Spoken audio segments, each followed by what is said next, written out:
चलिए, सबसे पहली बात कि हम लोग क्वेश्चन को समझते हैं। इससे पहले हमने जो डिसॉल्यूशन के अंदर में जनरल एंट्री समझा है, वो सबसे पहला है एसेट्स को रियलाइज करने से रिलेटेड और लायबिलिटी को पे करने के लिए। और उसके लिए हमने जनरल एंट्री समझा, जिसमें हमने देखा कि सबसे पहले एसेट्स को हम लोग रियलाइजेशन अकाउंट में ट्रांसफर करेंगे, जिसे हमें बेचना है, रियलाइज करना है। फिर हम उस लाइबिलिटी को ट्रांसफर करेंगे रियलाइजेशन अकाउंट में, जिसे हमें पे करना है। फिर हम लोग एसेट को रियलाइज करेंगे, जिसके तीन मेथड है, तीन तरीके के एंट्री होते हैं। जिसमें हम लोग कैश में करते हैं तो cash account debit to realisation. अगर पार्टनर्स के द्वारा हो रहा है तो partners capital account debit to realisation. और अगर मान लीजिए क्रिएटर्स के द्वारा हो रहा है तो नो एंट्री। उसके बाद जब हम लोग लाइबिलिटी पे करेंगे तो cash account realisation account debit to cash account. और अगर पार्टनर्स के द्वारा हो रहा है तो partners realisation account debit to partners capital account. इसके बाद एक्सपेंसेस अकाउंट के लिए जो हमारे एंट्री होते हैं, एक्सपेंसेस अकाउंट के लिए होते हैं, यानी एक्सपेंस से रिलेटेड जो रियलाइजेशन पे जितने भी खर्च होते हैं, जिसको हम लोग डिसोल्यूशन एक्सपेंसेस भी कहते हैं, उसका एंट्री अभी आप लोग को नहीं बताया गया है, तो वो एंट्री हम लोग नहीं पास करेंगे। रियलाइजेशन अकाउंट पे जो प्रॉफिट और लॉस होता है, उसका ट्रीटमेंट कैसे होगा, ये भी आपको नहीं बताया गया है, तो वो भी हम लोग अभी नहीं करेंगे। और इस इंफॉर्मेशन पे हम लोग अभी समझेंगे। चलिए, सबसे क्वेश्चंस को समझते हैं कि ए बी और सी तीनों बिजनेस के पार्टनर हैं और वो अपने प्रॉफिट और लॉस को 2:3:5 के रेशियो में डिस्ट्रीब्यूट कर रहे थे। वो लोग डिसाइड करते हैं कि हमें अपने बिजनेस को डिसॉल्व करना है, और जिस दिन डिसॉल्व करना है उस दिन बैलेंस शीट कुछ इस तरीके से था। यानी एसेट्स और लायबिलिटी की जो स्थिति थी, पोजीशन था, वो कुछ इस तरीके से था। Cash, bank cash 10,000, bank 20,000, bills receivable 20,000, debtors 10,000, stock 40,000, furniture 80,000 and machinery 1,20,000। Creditors 50,000 था, बिल्स पेबल 25,000 था, 25 एंड कैपिटल आपका ए बी और सी 75,000, 75,000, 75,000 दोनों साइड हमारा 3 एंट्री को समझते हैं कैसे पास करना है। तो देखो, सबसे पहले तो ये क्वेश्चन पढ़ लेने के बाद आपको एडिशनल इंफॉर्मेशन बड़े ध्यान से पढ़ना है। ठीक है, हम लोग क्या पसंद देख रहे हैं, debtors and bills receivable realised in cash. ठीक है, डेटर्स और बिल्स रिसीवेबल कैसे होगा, तो डेटर्स और बिल्स रिसीवेबल कैश में रियलाइज होगा। अच्छा, डेटर्स और बिल्स रिसीवेबल रियलाइज होगा, तो हमने यहाँ पे टिक मार्क कर दिया।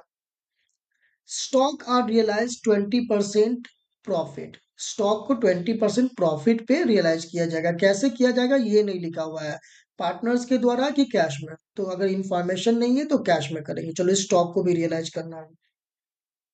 उसके बाद कहा जा रहा है furniture taken away by mister A. Mister A के द्वारा फर्नीचर ले लिया जाएगा, यानी कि चलो फर्नीचर का भी हमें रियलाइजेशन करना है, फर्नीचर को भी हमने टिक आउट कर लिया। मशीनरी को हम लोग 20% लेस देन बुक वैल्यू, 20% कम पे हम लोग कर रहे हैं। चलो, मशीनरी को भी हमने यहाँ पे दिखा दिया। ये सारे एसेट्स हमें रियलाइज करना है। और लाइबिलिटी में हमारे पास क्रेडिटर्स और बिल्स पेबल के लिए इंफॉर्मेशन है। हमें पता चल चुका है कि किस किस एसेट्स को हमें रियलाइज करना है और किस किस लाइबिलिटी को करना है। तो हम लोग क्या करेंगे कि सबसे पहले तो एंट्री जब पास करेंगे, तो उसके लिए मोस्ट इंपॉर्टेंट, जब भी आप एग्जाम में क्वेश्चन सॉल्व कर रहे हो, फॉर्मेट ड्रॉ करनी है हम लोगों को। चलिए, तो फॉर्मेट ड्रॉ कर लेते हैं। First, date, particular. बिना फॉर्मेट के क्वेश्चंस नहीं बनाए एग्जाम में, नहीं तो आपके मार्क्स कट सकते हैं। ठीक है, प्रॉपर आपको जनरल एंट्री का फॉर्मेट ड्रॉ कर देना। यहाँ पे first column date, then particular, then LF number, amount, amount, ये डेबिट और ये क्रेडिट अमाउंट। ये हमने फॉर्मेट बना लिया। अब स्टेप वन में हमें क्या करना है? स्टेप वन में हमने जो भी एसेट्स है उसको रियलाइजेशन अकाउंट में ट्रांसफर करेंगे, जिसको हमें रियलाइज करना है। तो हम क्या देख रहे हैं कि हमारे पास कौन कौन सा एसेट्स है? हमारे पास है bills receivable, debtors, stock, furniture और मशीनरी। तो हम इन सबको लिखेंगे। कैसे लिखेंगे? तो यहाँ लिखेंगे realisation account debit to bills receivable, फर्नी debtors, stock, furniture and machinery. तो चलो हमने लिख दिया bills receivable, debtors, stock, furniture and machinery हमने यहाँ पे लिख दिया। अब इन सबकी वैल्यू लिखेंगे। तो वैल्यू एक बार देख लेते हैं क्या क्या था। Bills receivable 20,000, debtors 10,000। ठीक है, चलिए 20, 10, 40, 80, 120। तो बिल्स रिसीवेबल हमारा 20,000 है। उसके बाद 10,000, स्टॉक 40,000, फिर से एक बार चेक कर लेंगे, 80,000 और 1,20,000। चलिए एक बार चेक कर लेते हैं क्या था। 20, 10, 40, 80 और 1,20,000। चलिए अब हम देखेंगे टोटल हमारा कितना हो गया। ये हमारा हो गया ये दोनों मिला के 2,00,000, 2,50,000 और 2,70,000।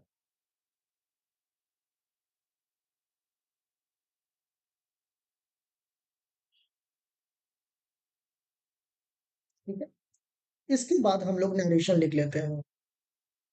Being the assets transferred to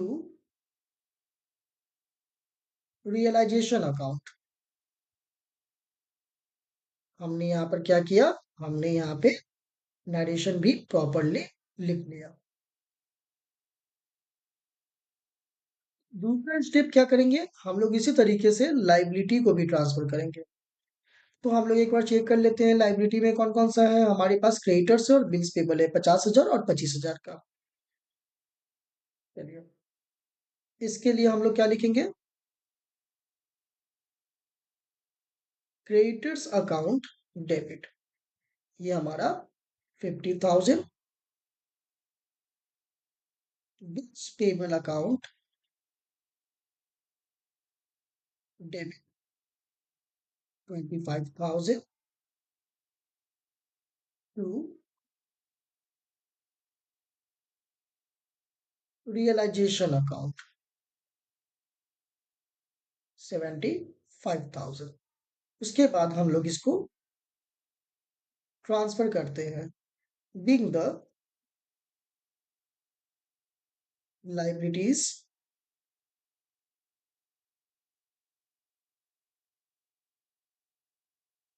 transfer to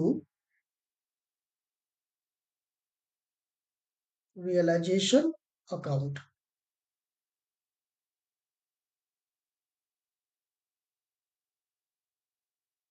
ये हमने एसेट्स और लाइबिलिटी दोनों को हमने ट्रांसफर कर दिया। ये दो स्टेप हमने फॉलो कर लिया। ठीक है, अब स्टेप के बाद अब जो स्टेप्स हम लोग सॉल्व करेंगे उस पे हमें ज्यादा ध्यान देना होगा। इसलिए ज्यादा ध्यान देना होगा क्योंकि अब हमें कैलकुलेशन के साथ एंट्री पास करनी है। चलिए अब इसके कैलकुलेशन को हम लोग समझते हुए सॉल्व करेंगे क्वेश्चन। आप लोग जब भी क्वेश्चन सॉल्व करेंगे तो आप लोग ध्यान रखना कि जो कैलकुलेशन शो करोगे, वर्किंग नोट शो करोगे, उसे आप जर्नल एंट्री के नीचे ही आपको शो करना है। इस तरीके से नीचे कैलकुलेशन शो कर देना। ठीक है, दूसरे पेज में करने के से अच्छा है कि आप उसे नीचे ही शो करो। चलिए, मैं आप लोग को समझाने के लिए क्वेश्चन के पास कर रहा हूँ। क्या है? सबसे पहले तो कि जो जो कैश में एसेट रियलाइज हो रहा है उसको हम लोग एक जगह रख लेते हैं। सबसे पहले डेटर्स, बिल्स रिसीवेबल, स्टॉक। ठीक है। उसके बाद फर्नीचर तो पार्टनर्स के द्वारा हो रहा है, मशीनरी। ठीक है। ये क्या हुआ? ये सब कैश में रियलाइज हो रहा है। ओके। तो कैश में रियलाइज हो रहा है तो इसके लिए सेम एंट्री होगी। Cash account debit to realisation account, हमें अलग अलग नहीं दिखाना है। इसे हम इस तरीके से नहीं दिखाएंगे कि cash account debit to machinery account, machine furniture account, इसे नहीं दिखाना है। हम इसके लिए एक ही एंट्री पास करेंगे जितने भी कैश में रियलाइज हो रहे हैं, और वो एंट्री है हमारा कैश या bank account debit to realisation account. और इसलिए क्योंकि सारे एसेट्स को हम लोग क्या कर दिए हैं, रियलाइजेशन अकाउंट में ट्रांसफर कर दिए हैं। तो इसका मतलब क्या हुआ कि जब हम रियलाइजेशन अकाउंट में ट्रांसफर कर दिए तो एसेट हमारा कहाँ से जा रहा है बेचने के बाद? रियलाइजेशन अकाउंट से जा रहा है, इसलिए हम लोग रियलाइजेशन अकाउंट को क्रेडिट करेंगे। कैलकुलेशन को समझते हैं। डेटर्स और स्टॉक कितने पे? बुक वैल्यू पे। तो डेटर्स बुक वैल्यू पे, डेटर्स का वैल्यू कितना था?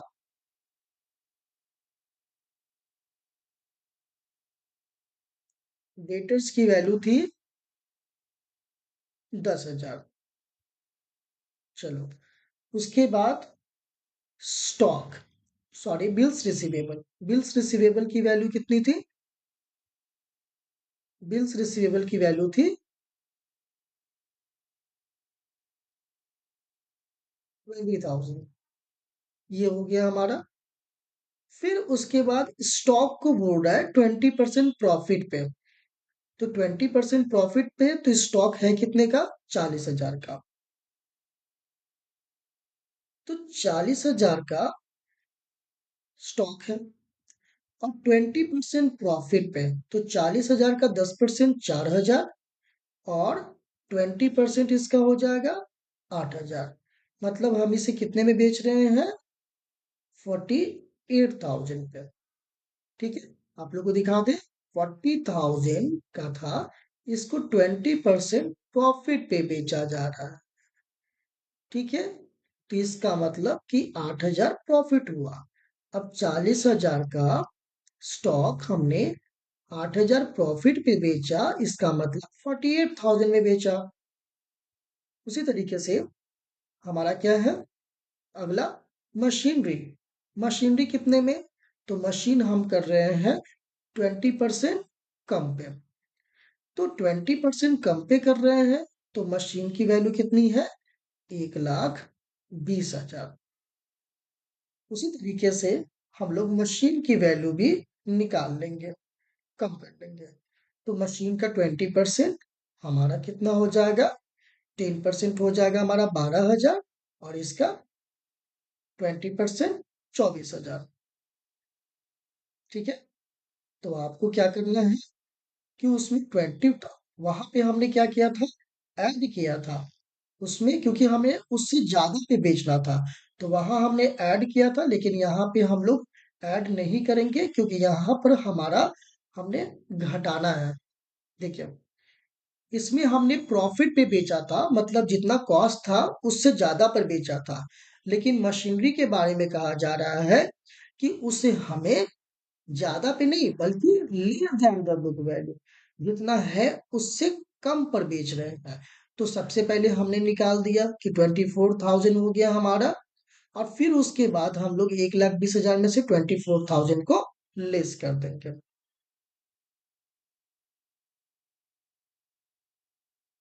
मशीनरी को 1,20,000 में हम लोग 24,000 माइनस कर देते हैं, 96,000। अब हम देखेंगे कि टोटल हमने कैश में कितना रियलाइज किया। तो कितना कितना है हमारा? 10,000, फिर 20,000, फिर उसके बाद 48,000, फिर हमारा 96,000, यानी 1,74,000 हमारा टोटल एसेट को हम रियलाइज कर रहे हैं कैश में। तो यहाँ पे हम जाएंगे और लिख देंगे 1,74,000 एंड 1,74,000, ये हमने कर दिया। ठीक है, नरेशन लिखेंगे बीइंग द एसेट्स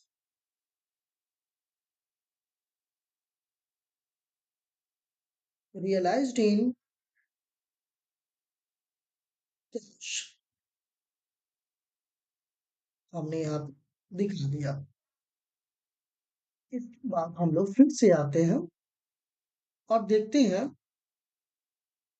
कि और कौन सा एसेट बचा हुआ है। तो फर्नीचर, फर्नीचर के लिए लिखा हुआ है कि ये पार्टनर के द्वारा ले लिया जाएगा। तो पार्टनर के द्वारा लिया जाएगा, तो उसके लिए हम लोग क्या करेंगे, पहले इसी फॉर्मेट को हम लोग आगे कर लेते हैं थोड़ा।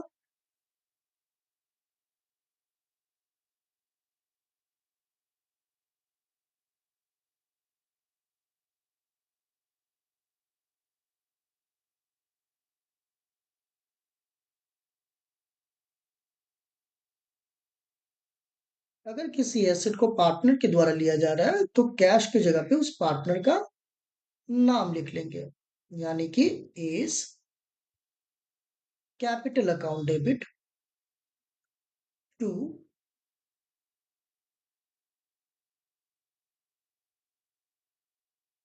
Realisation account. ठीक है, ये हमने कर दिया। अब हम देखेंगे कि अमाउंट क्या लिखना है हमें।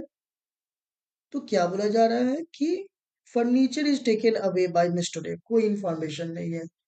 इसका मतलब कि जब कोई इंफॉर्मेशन नहीं है तो हम ये समझेंगे कि बुक वैल्यू पे ही लिया जा रहा है। तो बुक वैल्यू पे लिया जा रहा है तो इसका एक बार बुक वैल्यू देख लेते हैं। फर्नीचर का 80,000।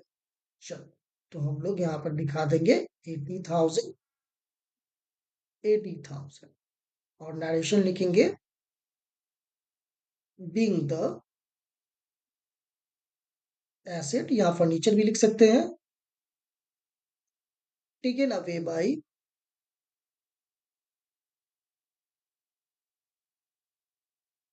क्रिएटर्स। ये हमारा हो गया एसेट को रियलाइज करने से रिलेटेड एंट्री। अब हम आगे बढ़ते हैं, देखेंगे अब क्या कह रहा है। अब कह रहा है लाइबिलिटी को पे करने से रिलेटेड। लाइबिलिटी को पे करने से रिलेटेड दो तरह की एंट्री होती है, एक हम लोग जो कैश में पे करते हैं, और दूसरा जो पार्टनर्स के द्वारा कर दिया जाता है। यहाँ पे दोनों के लिए एक क्वेश्चन दिया हुआ है। Creditors paid at their book value, और दूसरा mister B agree to discharge bills payable. चलिए हम लोग एंट्री पास करते हैं।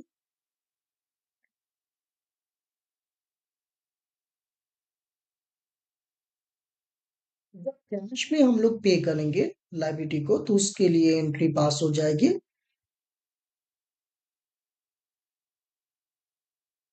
Realisation account debit to cash या बैंक अकाउंट।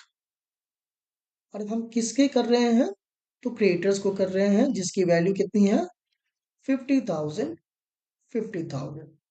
नरेशन लिखेंगे being the liability paid in cash. यहाँ पर हम लोग क्रिएटर्स भी लिख सकते हैं। और अगला जो है वो बिल्स पेबल लिया जा रहा है, लेकिन किसके द्वारा किया जा रहा है, बी के द्वारा। तो फिर से लिखेंगे रियलाइजेशन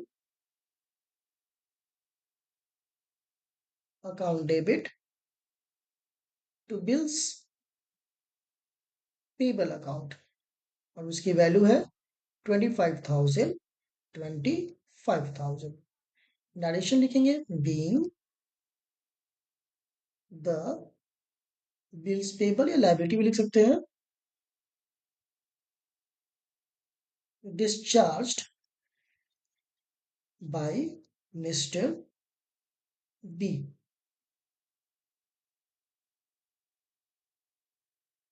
ये हमने एंट्री तो पास कर लिया। अब आगे बढ़ने से पहले मतलब अब ये तो हमारा रियलाइजेशन से अभी तक का एंट्री हो चुका है। अब इसके बाद हम लोग जब क्वेश्चन सॉल्व करेंगे तो इसे हमें अधूरा नहीं छोड़ना है।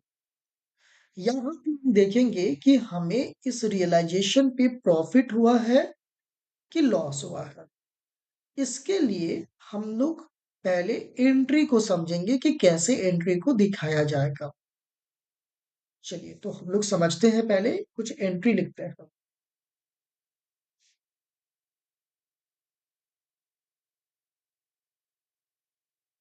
ट्रांसफर ऑफ प्रॉफिट और loss on realisation.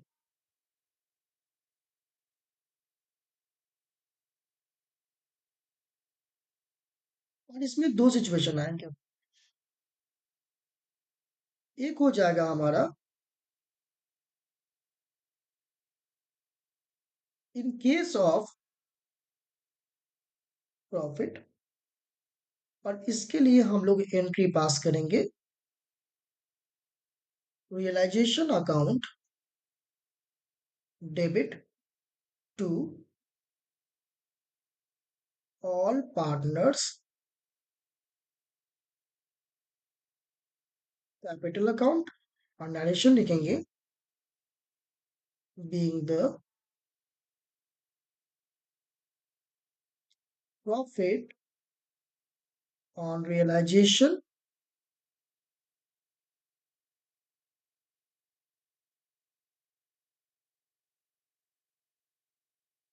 transfer to partners capital account। और कह रहा है second in case of loss, in case of loss, उसके लिए हम लोग एंट्री लेंगे all partners capital account debit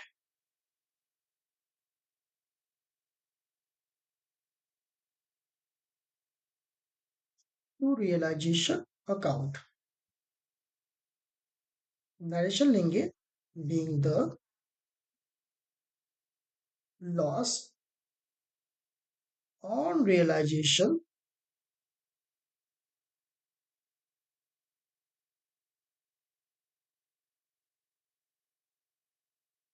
transfer to partners capital account.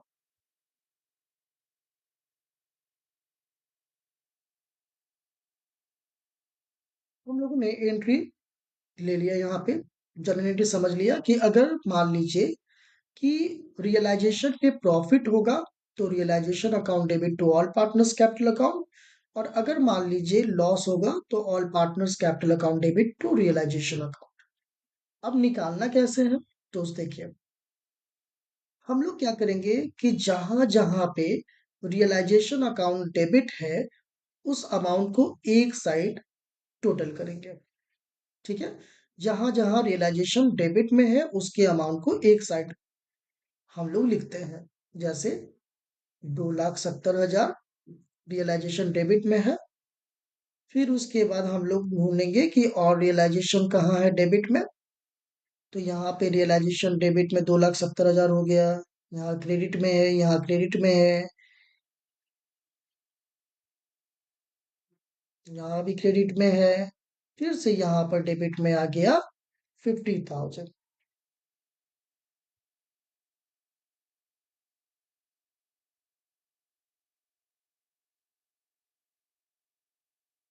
हम लोग यहाँ भी लिख देंगे फिर से 50,000। चलिए फिर से हम लोग चेक कर लेते हैं हमें क्या करना है। जहां जहां रियलाइजेशन अकाउंट डेबिट में है उसको हम लोग एक साथ लिखेंगे। जैसे रियलाइजेशन अकाउंट डेबिट पे 2,70,000 आया। फिर उसके बाद क्रेडिट में है, क्रेडिट में है, क्रेडिट में है, फिर डेबिट में 50,000 आया। ठीक है। फिर डेबिट में 25,000 आया। ठीक है। यानी कि जहां जहां पे रियलाइजेशन डेबिट साइड का एक साथ हम लोग टोटल कर लेंगे। फिर हम लोग क्या करेंगे, क्रेडिट साइड को एक साथ टोटल करेंगे।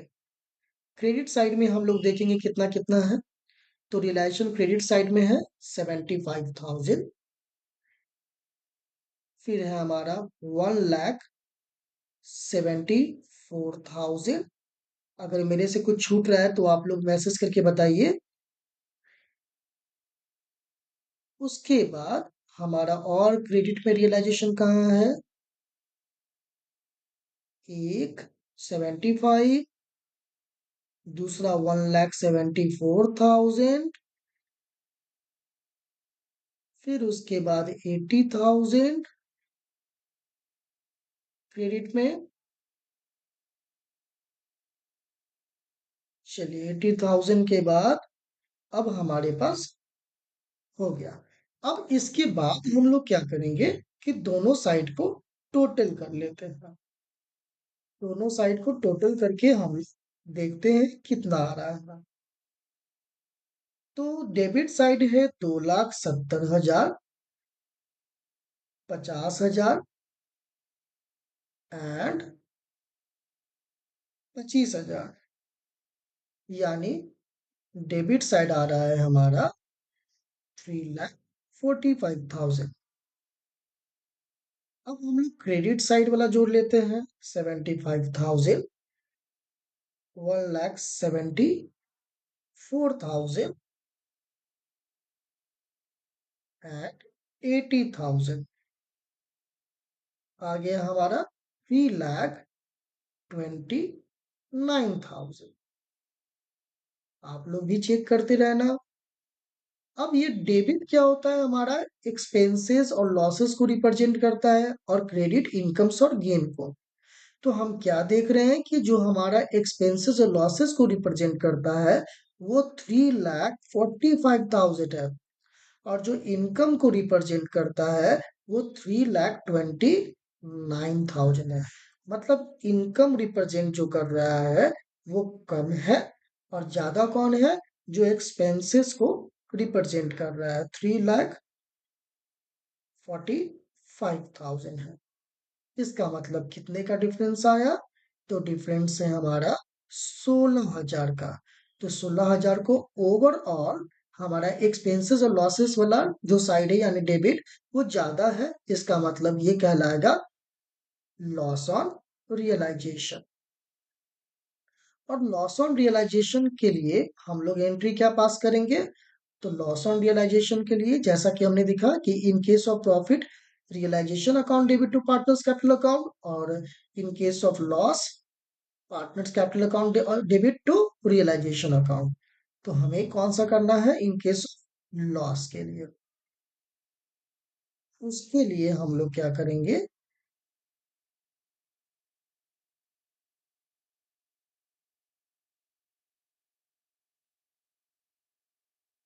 हमें एंट्री पास करनी है लॉस के लिए, all partners capital account debit to realisation account.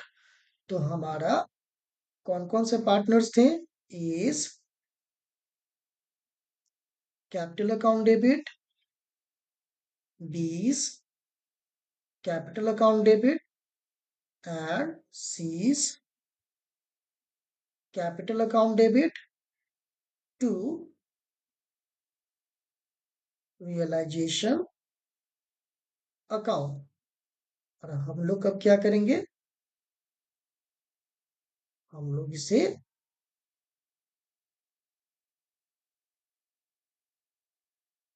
Distribute करेंगे लॉस को। लॉस हमारा 16,000 है, और पीएसआर क्या था, तो हम लोग एक बार चेक कर लेते हैं पीएसआर क्वेश्चन में क्या था।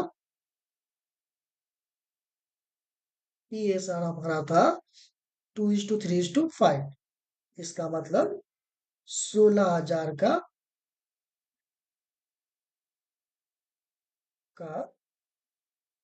2/10 जो आएगा वो ए का हो जाएगा,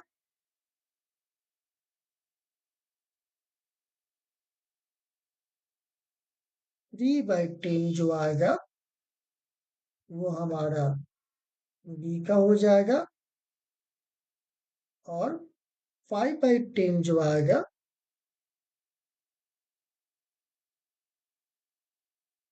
वो सी का हो जाएगा। तीनों मिला के एक बार हम लोग चेक कर लेंगे। 16,000 आ चुका है। ठीक है। और क्रेडिट साइड में हम लिख देंगे 16,000। उसके बाद हम लोग नरेशन लिखेंगे, being the loss on realisation